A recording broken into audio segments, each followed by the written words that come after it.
What's up, everybody? This is Hoser. So here's my new update.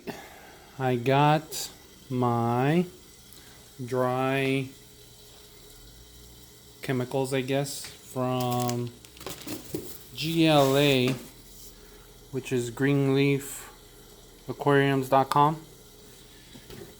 I saw a video from Fish a Hex, or Travis from Fish a Hex.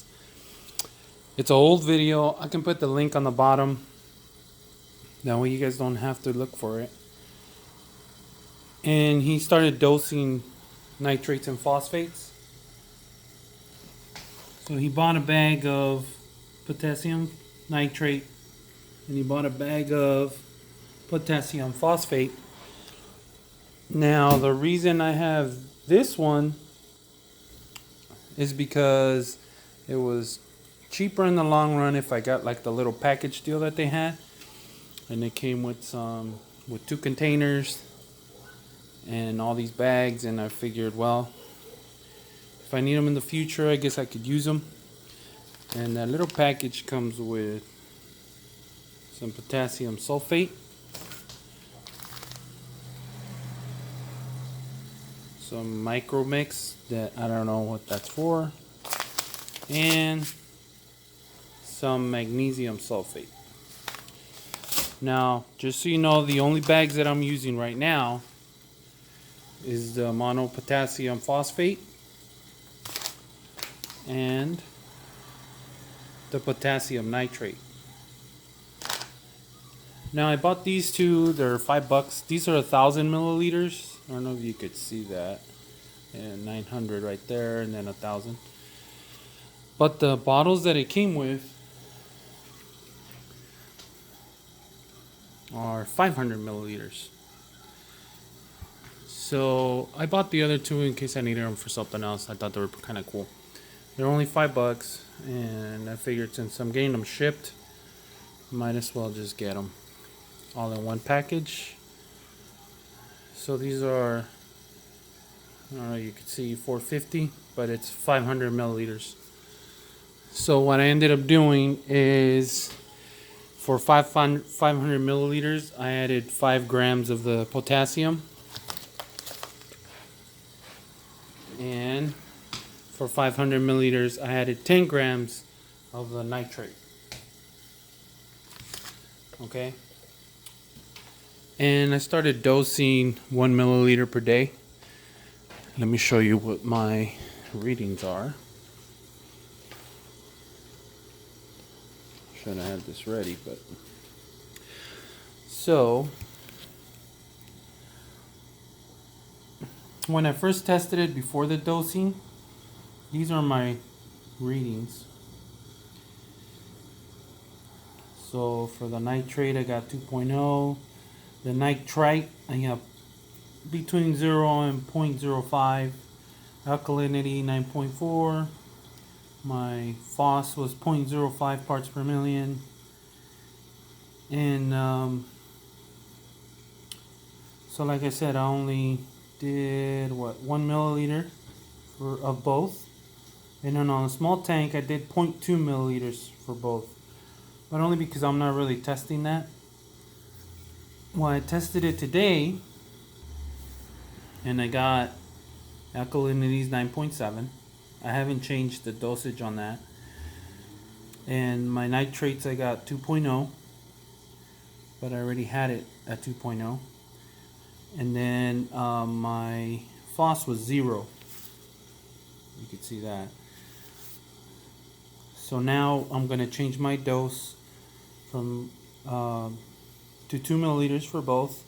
And on the 13 gallon, I'm going to use 1 milliliter for both. So now the reason I'm doing that is just because there's really nothing in the other tank. But I noticed that in the 13 gallon, I'm starting to get this nasty red stuff. And I think it's those, what is it, those, I forget what that algae's called, but it's only on the top of the sand, and I can suck it up and clean it out I noticed that it's also coming up on the top of the water. If you can see that little film, and I cleaned that up. So there's really nothing in here, and I know it's because it's 0 for nitrates and phosphates. But my main concern right now is the 40-gallon tank, which is here. And I mean, not that I'm seeing like super differences, because I really don't, but at least I want to get it to a point where it's gonna hopefully make a difference. And maybe I start seeing more color, maybe I start seeing them react. I know for sure these are reacting, because my pulsing xenia were really bad. They're like in the other tank. And I think I showed you how they look in the other tank already for like the millionth time. Well, it's kind of dirty right now, but check that out. Really nothing. Oh, the light kind of jacks it up, but sorry. Let's do this. But you can see that there's really nothing there, nothing going on. They're all shriveled up. And I'm hoping that if I get the nitrates and the phosphates to a level that they like, then those will start coming back. And I know this one, because of the feeding, the nitrates and phosphates are making it happy to where it's starting to pulse now.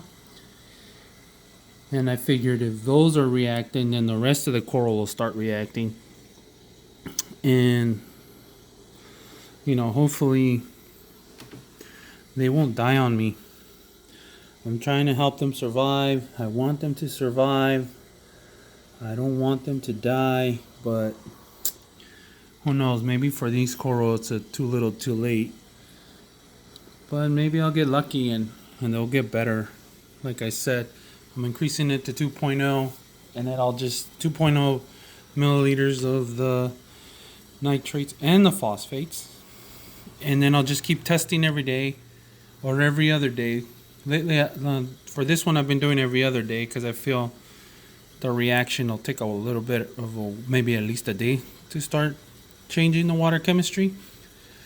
And then we'll go from there. And then so every 2 days I'll test it, and if I don't see a difference, keep increasing.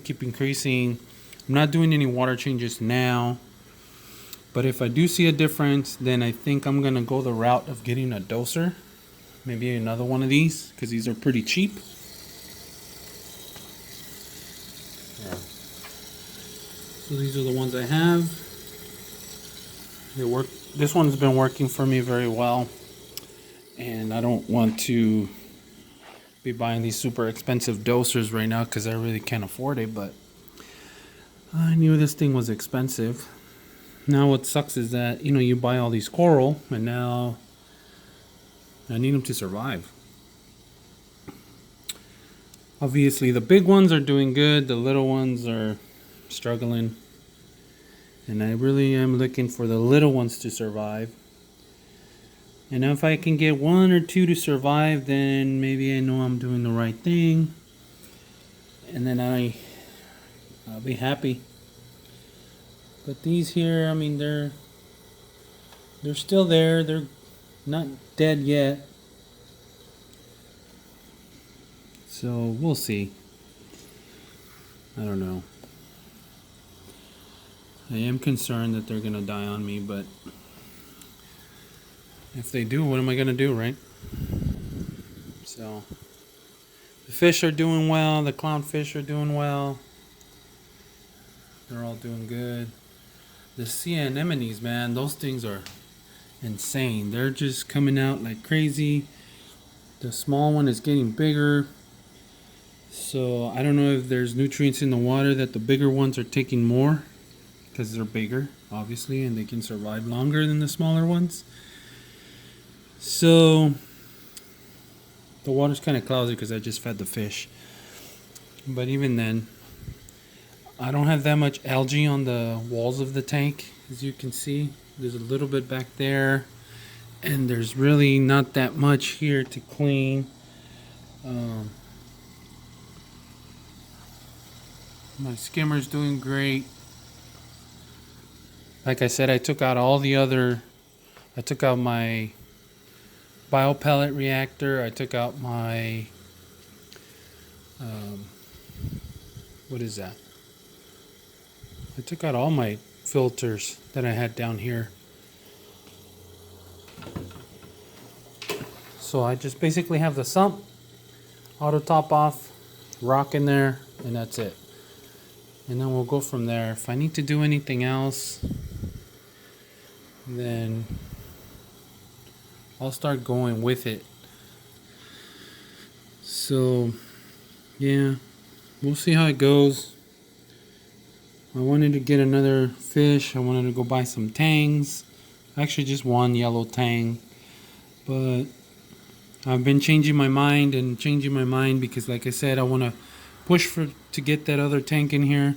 So there's no point in me upgrading or adding anything to this anymore.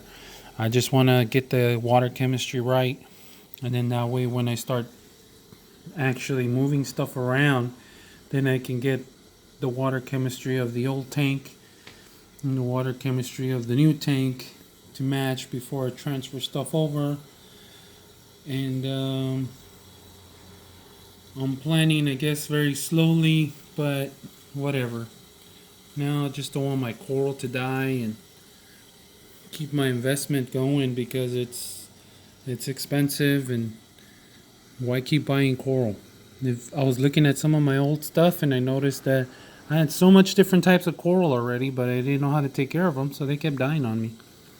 And I think at this phase, this is the longest I've had this coral, to where it's not really dying, but at the same time, like I said, I was always aiming for 0 nitrates, 0 phosphates, and turns out that was the wrong thing to do. So now I'm trying to get my phosphates to come back and my nitrates to come back, and I'm thinking the dosing is probably the best way to do it. So yeah, let's see what happens. Okay, so like I said, just wanted to keep you posted, and talk to you guys later. Bye.